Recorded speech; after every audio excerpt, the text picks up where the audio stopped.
Sewer inspection for 3232 29th Avenue West. This is the stub connection to the main. You can see the turn around the corner, down into the main.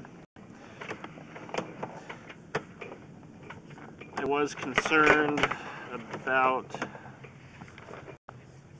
this corner making it difficult for the lining to properly cover that turn, and you can still kind of see that small little hole there in the bottom.